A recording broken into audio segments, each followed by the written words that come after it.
सबसे पहले सभी प्यारी बहनों को रक्षाबंधन की ढेर सारी शुभकामनाएं और बहुत सारी बधाई। आप जहां भी रहें बहुत ही अच्छी से रहें, स्वस्थ रहें, मस्त रहें और हमेशा जो है खुशहाल रहें। इस वीडियो में आपको जो है सुधा का जो भर्ती है वो बिहार से निकाली गई है। आप सभी जानते हैं कि सुधा जो है डेयरी जो है जिसके माध्यम से दूध का उत्पादन वगैरह वगैरह और बहुत सारे जो है मिल्क से रिलेटेड जो चीजें होता है वो बनती है। ठीक है, अब इसमें जो है 2 प्रकार के अलग अलग पदों पे जो भर्ती है ना वो निकाल दी गई है और इसका जो आवेदन है ना उसको भी शुरू कर दिया गया है। कमाल की बात यह है कि इसमें अगर आप मान लीजिए स्नातक पास हैं तो सीधे अप्लाई कर सकते हैं।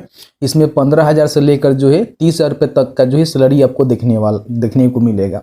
इस वीडियो में जो है पूरी जानकारी हमने आपके साथ साझा किया हुआ है, किस तरह से फॉर्म को भरना है, नोटिफिकेशन कहाँ से डाउनलोड करना है, किस तरह से आपका सिलेक्शन होने वाला है। तो प्लीज़ वीडियो शुरू से अंत तक लेकर जरूर देखिएगा और वीडियो थोड़ा सा भी अच्छा लगे तो प्लीज़ वीडियो को लाइक जरूर कर दीजिएगा, क्योंकि आपका एक लाइक मुझे बहुत ज़्यादा मोटिवेट करता है। तो चलिए आज का वीडियो शुरू करते हैं। देखिए, भर्ती के बारे में इंफॉर्मेशन निकालने के लिए सबसे पहले आपको जो है Bihar state milk cooperative federation limited का जो ऑफिशियल पोर्टल है यहाँ पे आपको आना होगा। यहाँ पे देखेंगे तो आपको जो है सुधा लिखा हुआ मिल रहा है। तो ये जो है बिहार के लिए भर्ती है और अगर आप इसमें भर्ती होना चाहते हैं तो आपके लिए अच्छा अपॉर्चुनिटी है।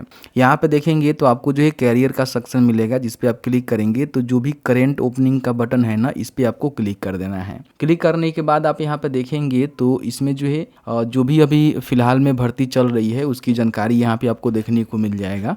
इसका जो लास्ट डेट है ना 27 अगस्त तक रखे गए हैं, तो उससे पहले जो है फॉर्म को आपको भरना होगा। ठीक है, और ये आपका जो भर्ती होने वाली है पूरी तरह से कॉन्ट्रैक्ट बेसिस होने वाली है, किसी प्रकार की सरकारी आपका नौकरी नहीं है। यहाँ पे लिंक दिया गया है, इस पर आप क्लिक करेंगे तो आपके सामने इस तरह से एक PDF ही यहाँ पे डाउनलोड हो जाएगा, जिसमें सभी इंफॉर्मेशन आपको बता दी गई है। इसमें जो है बेसिकली 2 प्रकार के जो है पोस्ट रखे गए हैं। सबसे पहले पोस्ट के रिगार्डिंग हम बात करें तो आपका जो है CEO का यहाँ पे पोस्ट है, चीफ एग्जीक्यूटिव ऑफिसर का। 10 पदों पे जो है आपका भर्ती निकाली गई है। 35,000 रुपये जो है मंथली सैलरी देखने को मिलेगा। 22 से लेकर 42 साल के बीच में आपका उम्र होनी चाहिए, तो आप यहाँ पे फॉर्म को भर सकते हैं। बाकी हम क्वालिफिकेशन की बात करें तो अगर आपने ग्रेजुएशन एग्रीकल्चर से किया हुआ है तो फॉर्म को भर सकते हैं, नहीं तो आपने एग्रीकल्चर मार्केटिंग से किया हुआ है तो फॉर्म भर सकते हैं, नहीं तो आपने एग्रीकल्चर बिजनेस मैनेजमेंट में किया हुआ है स्नातक तो फॉर्म को भर सकते हैं, या फिर आपने BBA किया हुआ है तो BBA के आधार पर ही फॉर्म को भर सकते हैं। और इसमें जो है 3 साल का अनुभव भी चाहिए, यानी कि जो भी क्वालिफिकेशन है उसके साथ साथ अनुभव भी आपके पास होनी चाहिए, तो ही आप यहाँ पे अप्लाई कर सकते हैं। फिर यहाँ पे जो दूसरा पोस्ट है अकाउंटेंट का पोस्ट है, जिसमें 10 पदों पे आपका भर्ती निकाली गई है। 15,000 रुपये जो है महीना आपको सैलरी देखने को मिलेगा। 21 से लेकर 42 साल के बीच में आपका उम्र है तो फॉर्म को अप्लाई कर सकते हैं। इसमें अगर आपने कॉमर्स में ग्रेजुएशन कर लिया हुआ है और 1 साल का जो है रिलेवेंट फील्ड में वर्क एक्सपीरियंस है तो फॉर्म को अप्लाई कर सकते हैं।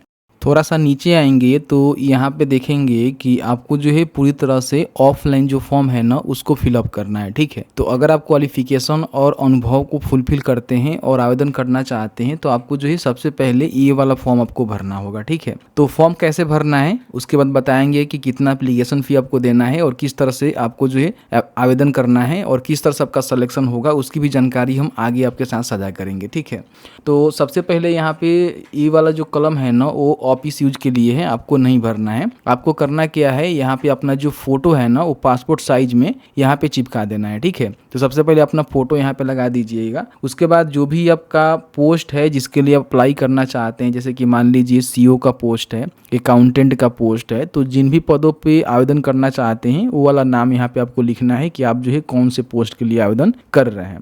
बाकी जो भी इंफॉर्मेशन आपको भरना है ब्लॉक लेटर में लिखना है, जैसे कि आपका नेम क्या है, फादर या फिर हस्बैंड का नेम क्या है, आपका डेट ऑफ बर्थ और एज क्या है, प्लेस ऑफ बर्थ यानी कि आपका जो जन्म है कहाँ हुआ है, फिर यहाँ पे अपना जो भी नेशनलिटी है उसको बताना है, जो भी आपका परमानेंट एड्रेस है उसको यहाँ पे फिल करना है। उसके बाद नीचे आएंगे तो यहाँ पे जो भी कोरेस्पोंडेंस एड्रेस है उसको आप यहाँ पे ज़रूर मेंशन कर देंगे और इसमें अपना जो भी मोबाइल नंबर है, ईमेल ID है और साथ ही साथ आधार नंबर है उसको भी यहाँ पे मेंशन करना है।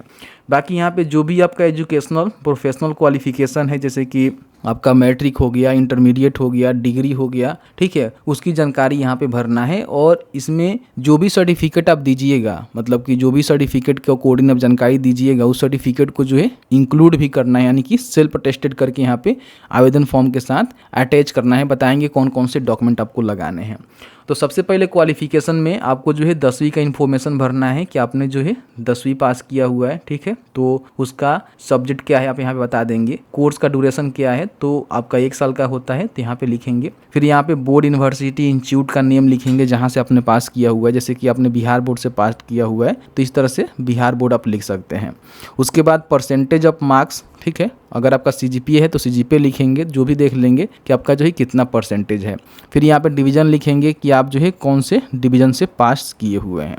उसके बाद यहाँ पे 12वीं का जानकारी आपको भरना है, सब्जेक्ट बताना है। जैसे कि हमने PCM किया हुआ है तो यहाँ पे PCM डालेंगे। फिर यहाँ पे कोर्स का ड्यूरेशन तो 2 साल का है। फिर यहाँ पे आपने कहाँ से कौन से बोर्ड से पास किया हुआ है तो उसकी इन्फॉर्मेशन भरेंगे, कितना परसेंट है वो बताएंगे, और फिर आपका डिवीज़न क्या है वो आप यहाँ पे बता देंगे। उसके बाद जो भी आपने स्नातक पास किया हुआ है तो आप यहाँ पे ग्रेजुएशन लिख सकते हैं कि आपने ग्रेजुएशन पास किया हुआ है, कौन सा सब्जेक्ट से आपने पास किया हुआ है। तो एग्रीकल्चर होनी चाहिए, जैसे कि मैं आपको बताया, उसको देख लीजिएगा। फिर कोर्स का ड्यूरेशन क्या है, कौन से अपने बोर्ड या फिर यूनिवर्सिटी से पास किया हुआ है, उसका परसेंटेज क्या है और डिवीज़न क्या है। इस तरह से इन्फॉर्मेशन आपको भरनी है, ठीक है। अब यहाँ पे नीचे आएंगे तो दोनों पोस्ट के लिए जो है आप सभी को पता ही है कि आपके पास जो है अनुभव होनी चाहिए, ठीक है। तो अनुभव की जानकारी आपको यहाँ पे भरना है कि आपने जो है कौन से पोस्ट पे काम किया हुआ है, कब से लेकर जो है कब तक काम किया हुआ है, ड्यूरेशन आपका कितना हो रहा है, पे स्केल यानी कि आपको सैलरी जो है कितना मिल रहा था, name, place, state of organization यानी कि कौन से ऑर्गेनाइजेशन में आप काम करते थे तो उसका नेम, प्लेस और स्टेट क्या था वो बताना है। और जो भी ड्यूटी का नेचर है वो आपको बताना है कि किस तरह का ड्यूटी आपने किया हुआ है। तो आपके पास हो सकता है कि 1 से अधिक अनुभव होगा तो उसकी जानकारी यहाँ पे ज़रूर आप फिलअप कर देंगे। फिर यहाँ बताएंगे कि आपका जो है टोटल एक्सपीरियंस कितना हो रहा है, ठीक है। बाकी टोटल रिलेवेंट एक्सपीरियंस आपके पास कितना हो रहा है। बाकी any other additional relevant information including, जैसे कि रेफरेंस के लिए आप देना चाहते हैं तो यहाँ पे लिख सकते हैं कि मेरे पास ये भी जानकारी है, मैंने ये भी काम किया हुआ है, तो आप यहाँ पे लिख सकते हैं। बाकी यहाँ पे पुलिस कस्टडी में अगर आपने कभी आपको लिया गया है तो उसकी जो कंप्लीट डिटेल्स है आप यहाँ पे लिख सकते हैं, बट ऐसा कुछ नहीं है तो इसको छोड़ देंगे, कोई भी दिक्कत नहीं है, ठीक है। उसके बाद यहाँ पे देखेंगे तो कभी आपको कोर्ट के द्वारा कन्विक्टेड किया गया है तो आप उसकी इन्फॉर्मेशन बताएंगे, नहीं तो यहाँ पे सीधे लिखेंगे नो, ठीक है। उसके बाद अगर आपके ऊपर क्रिमिनल केसेस है, पेंडिंग है, तो उसकी जानकारी आप बता सकते हैं, नहीं है तो इसको भी छोड़ देंगे, कोई भी दिक्कत नहीं है, यहाँ पे सीधे आपको नो कर देना है। बाकी यहाँ पे आपको जो है डिक्लेरेशन देना होता है कि मैं जो भी इन्फॉर्मेशन दे रहा हूँ इन्फॉर्मेशन सही है। इन केस अगर किसी प्रकार की रॉन्ग इन्फॉर्मेशन हम देंगे तो जो भी हमारा आवेदन है उसको टर्मिनेट कर दिया जाएगा, इन बातों को ध्यान रखिएगा। यहाँ पे जो है अपना डेट लिखना है और फिर यहाँ पे सिग्नेचर करना है कैंडिडेट का, फिर यहाँ पे प्लेस लिखना है और कैंडिडेट का जो है नेम यहाँ पे लिखना है जो फॉर्म को भर रहा है। तो इस तरह से जो है पूरी एप्लीकेशन को आपको भरना है। एप्लीकेशन को भरते समय ध्यान रखिएगा कि जो भी लेटर लिखिएगा वो कैपिटल लेटर में आपको लिखना है, ध्यान रखिएगा क्योंकि स्मॉल में आपको नहीं लिखना है, ठीक है। तो इस तरह से आपको फिल कर देना है। फिर यहाँ पे देखेंगे तो आपको जो है फॉर्म को फिल करने के बाद इसमें जो है एक आपको DD बनवानी होगी, ठीक है। तो यहाँ पे देखेंगे तो इन्होंने कहा हुआ है कि जो भी डिमांड ड्राफ्ट यानी कि DD है वो 800 रुपये का जो है बनवाना है, जिसमें आपका GST भी बैंक चार्ज करेगा, मतलब 800 रुपये उनको चाहिए। बाकी आप जाइएगा बैंक में, DD का जो है फॉर्म आता है जिसको आपको भरना होता है, तो उसमें पूछता है कि आप जो है किसके फेवर में DD बनवा रहे हैं, ठीक है। तो फेवर में आपको लिखना है Bihar state milk cooperative federation limited payable eight Patna, ठीक है। ये आपका जो है फेवर में बनवा देना है। किसी भी बैंक में जाएंगे तो आपको जो है एक फॉर्म मिलता है डिमांड ड्राफ्ट का, उसको भर के जो है इसको बनवाना होता है, ठीक है। बाकी बनवाने के बाद क्या करना है कि जो भी रिलेवेंट डॉक्यूमेंट है जो आपने फॉर्म को फिलअप किया हुआ है, जो भी आपके पास आपने DD बनवाया हुआ है, उन सभी को जो है आपको पीछे अटैच करके जो है इसको भेजना होगा, ठीक है। कहाँ भेजना है तो इन्होंने बताया हुआ है कि आप यहाँ पे आएंगे तो देखिए कैसे भेजना है ये भी इन्होंने बताया हुआ है। तो यहाँ पे देख सकते हैं कि बताया गया है कि आप चाहें तो रजिस्टर पोस्ट के माध्यम से, स्पीड पोस्ट के माध्यम से, कुरियर के माध्यम से आपको जो है इनका जो एड्रेस है वहाँ पे आपको सेंड करना है। ठीक है, एड्रेस आप देखेंगे तो यहाँ पे इन्होंने लिखा हुआ है मैनेजिंग डायरेक्टर करके, Bihar state milk cooperative federation limited, dairy development complex, BB college Patna के पते पे आपको भेजना होगा। ठीक है, भेजते समय ध्यान रखिएगा एप्लीकेशन का जो है नेम, आपको जो भी आप पोस्ट ऑफिस से इन्वॉल्व तैयार करिएगा तो उसके ऊपर आपको ज़रूर लिखना है। ठीक है, कि एप्लीकेशन फॉर कौन से पोस्ट के लिए अप्लाई कर रहे हैं और उसका एडवर्टाइजमेंट नंबर क्या है वो आपको, ठीक है, उस पर मेंशन कर देना है और 27 अगस्त से पहले जो है इसको सेंड कर देना है।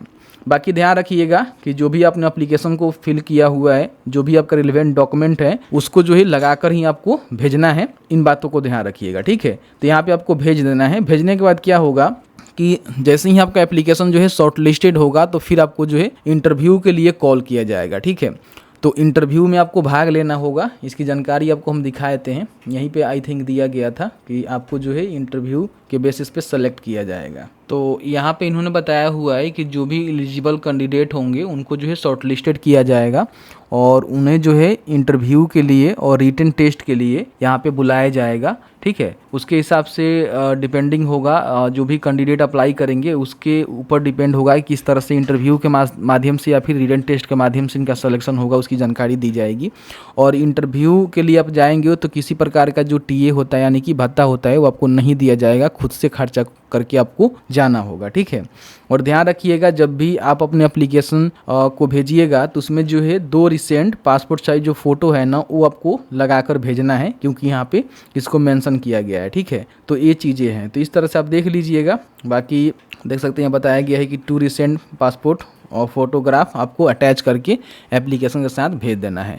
तो इस तरह से जो है सभी जानकारी मैंने बता दिया हुआ है, बाकी आप जानकारी को पढ़ लीजिएगा। और डॉक्यूमेंट कौन कौन से लगाने हैं तो यहाँ पे इन्होंने बताया हुआ है कि सबसे पहले तो जो है रिसेंट पासपोर्ट साइज फोटोग्राफ आपको लगाना है, high school certificate for proof of date of birth के लिए, और बाकी जो भी आपका सर्टिफिकेट है जैसे कि एकेडमिक हो गया, प्रोफेशनल हो गया, ठीक है, या फिर आपका जो भी अनुभव वाला सर्टिफिकेट हो गया। फिर यहाँ पे प्रूफ ऑफ आइडेंटिटी के लिए आपको जो है passport, voter ID card, driving licence, Aadhaar card में से कोई एक डॉक्यूमेंट आपको देना होगा। और यहाँ पे देख सकते हैं कि जो भी एक्सपीरियंस सर्टिफिकेट है वो क्लेम करने के लिए आपको एक्सपीरियंस सर्टिफिकेट देना होगा। अदर भी किसी प्रकार की आप कोई क्लेम करना चाहते हैं तो उसका भी सपोर्टिंग डॉक्यूमेंट आप यहाँ पे लगा सकते हैं। तो जैसे कि आपने देखा कि मैंने जो है पूरी जानकारी आपके साथ साझा कर दिया कि भर्ती किस तरह से निकाली गई है, कहाँ से निकाली गई है और किस तरह से इसका जो नोटिफिकेशन है उसको डाउनलोड कर सकते हैं और अप्लाई कर सकते हैं। आपके मन में कोई भी सवाल होगा इस वीडियो से रिलेटेड तो आप हमें कमेंट सेक्शन में कमेंट करके पूछ सकते हैं। वीडियो देखने के लिए बहुत बहुत धन्यवाद।